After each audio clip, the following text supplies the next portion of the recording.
Directement dans l'ambiance électrique d'un stade de foot en plein match de championnat. Ouais, avec tout le chaos que ça implique. C'est ça. Le chronomètre tourne, la pression est palpable.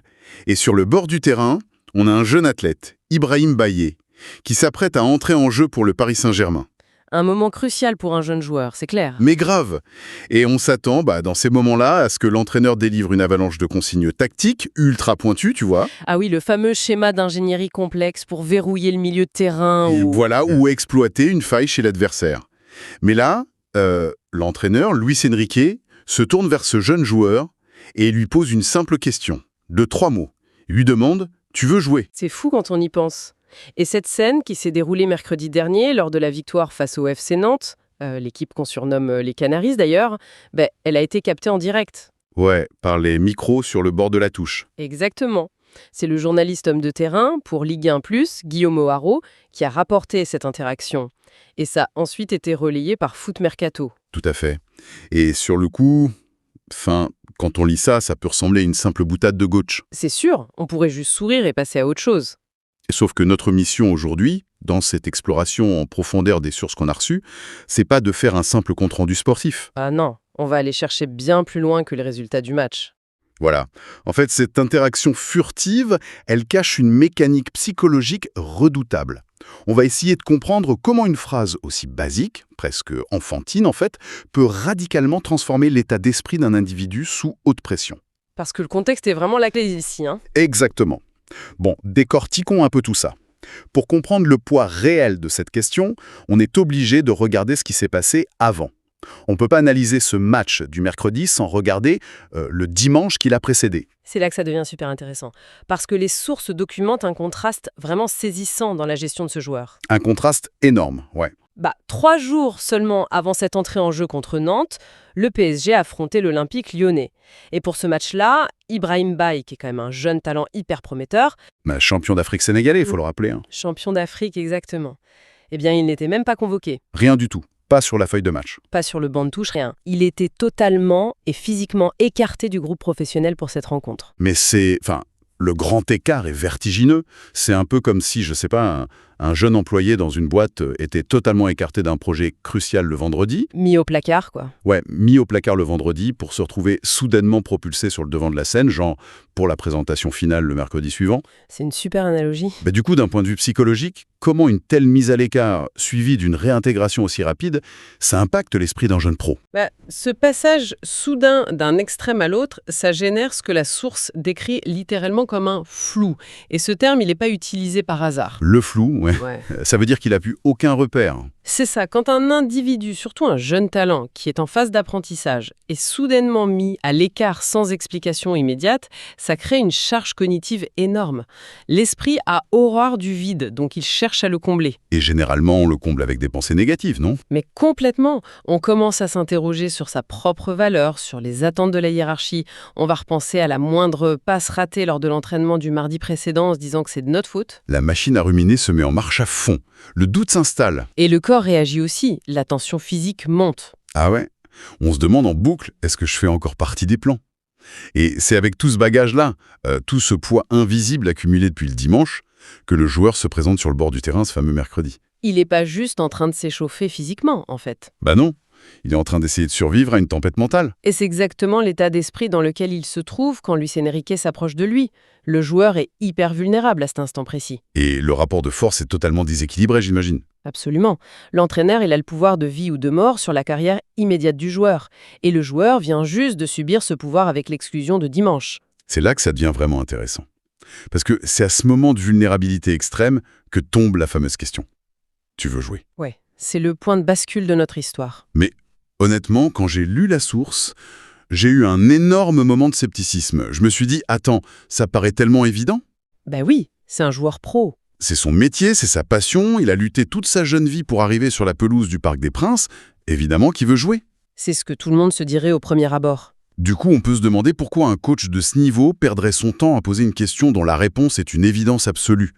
Est-ce qu'il fait juste une blague pour détendre l'atmosphère? Surtout que Luis Enrique s'en est amusé après, en disant au journaliste Guillaume O'Haraud « Tu l'as vu, ce Ouais, voilà, ça ressemble au coach détendu parce que son équipe mène largement au score, quoi. Alors oui, si on s'arrête à la surface, c'est une blague.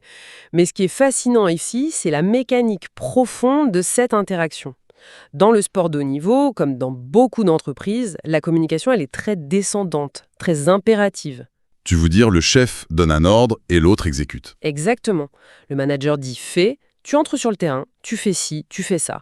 Le joueur, lui, est dans une posture de réception passive de l'autorité. Il devient un simple outil, un exécutant. Voilà.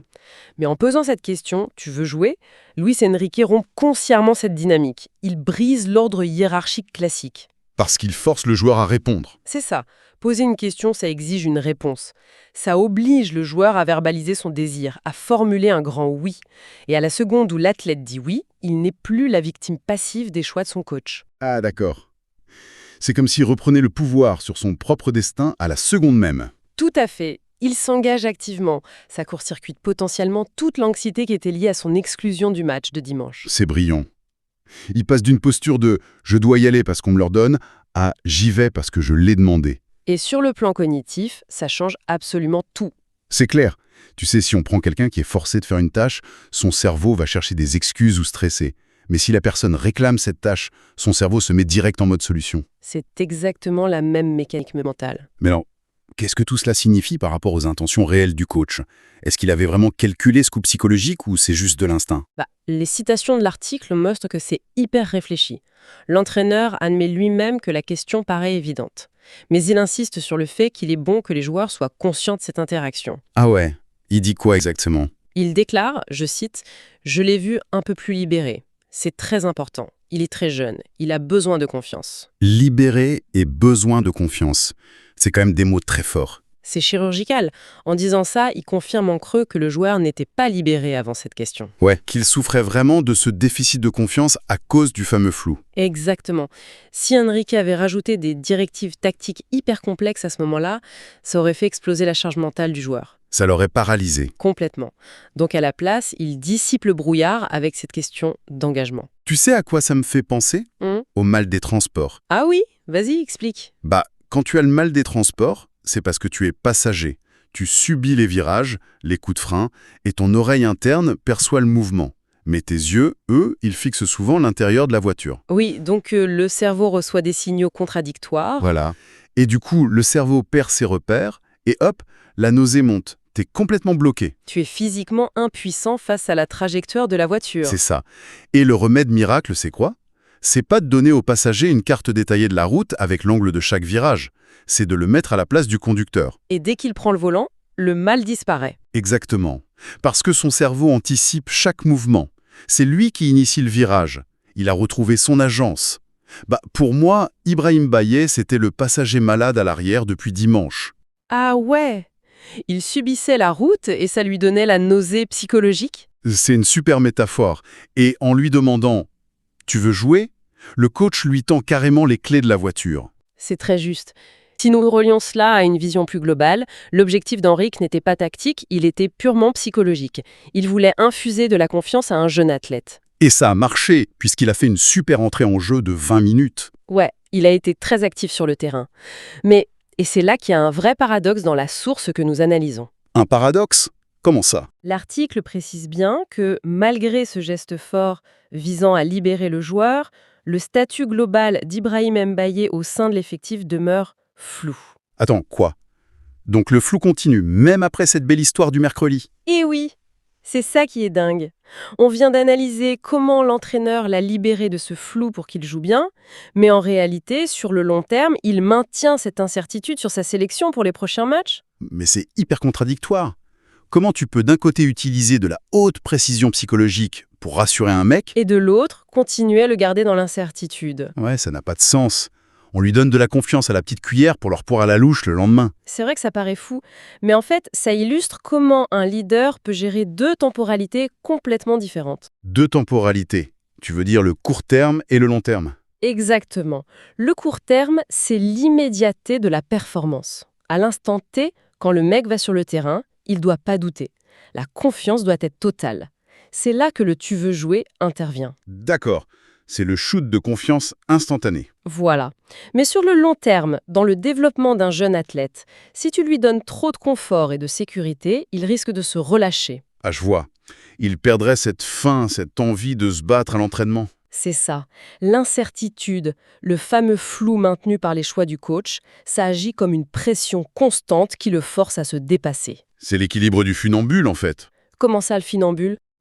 Imagine un funambule sur son fil. Pour qu'il puisse avancer, il faut que le câble soit soumis à une tension extrême.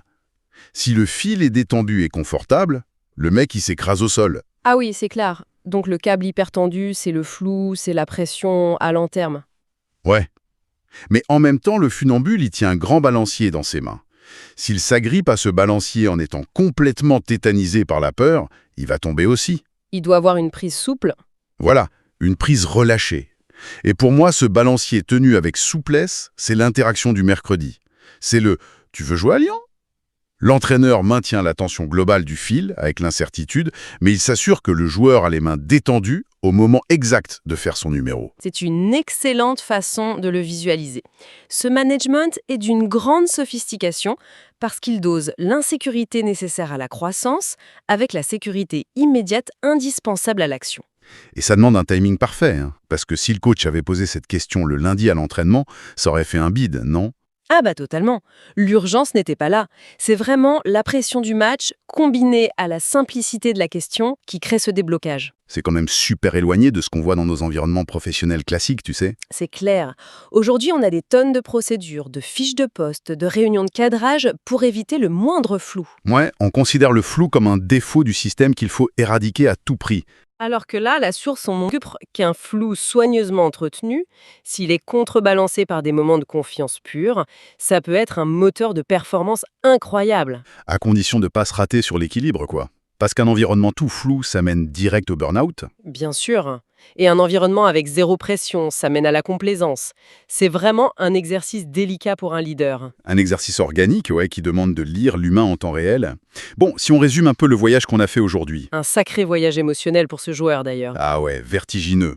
On est parti de l'exclusion totale le dimanche, avec tout l'isolement et les doutes que ça implique, 3 jours de tempête mentale. pour atterrir mercredi soir sur le bord du terrain. Et là, toute cette angoisse s'évapore avec 3 mots. Tu veux jouer? L'entraîneur qui redonne les clés aux passagers malades. Tout en gardant la route incertaine pour l'avenir avec ce statut qui reste flou, c'est une leçon magistrale applicable bien au-delà du foot. Mais oui, pour ceux qui nous écoutent et qui s'intéressent au management, à l'éducation ou juste aux relations humaines, ça donne vraiment à réfléchir. Parce que face au blocage de quelqu'un, notre réflexe est souvent de donner plus de consignes, plus de directives. Et ça renforce la paralysie. Exactement. Alors que poser une question qui valide la volonté de la personne, ça lui redonne son agence, ça la remet dans l'action avec dignité. C'est fascinant. Ce qui nous amène à cette réflexion finale pour clôturer notre exploration aujourd'hui. Si une question aussi simple peut débloquer la psychologie d'un athlète sous les yeux de millions de personnes, imaginez ce que ça pourrait donner au bureau. Ah, j'aime beaucoup cette idée. Ouais, demain, face à un collègue qui a l'air de douter, qui galère sur un dossier complexe ou qui vient de vivre un échec. Au lieu de lui faire un nouveau rétro-planning hyper détaillé, Voilà, au lieu de rajouter des points de contrôle, et si on prenait juste une seconde pour briser la glace, le regarder dans les yeux et lui demander sincèrement s'il veut jouer la prochaine étape avec l'équipe. je suis convaincue que le résultat serait bluffant. Le basculement psychologique pourrait être bien plus puissant que n'importe quelle procédure. En tout cas, c'est une super matière à réflexion. C'est tout pour notre analyse de ces sources aujourd'hui. À très vite pour une prochaine plongée.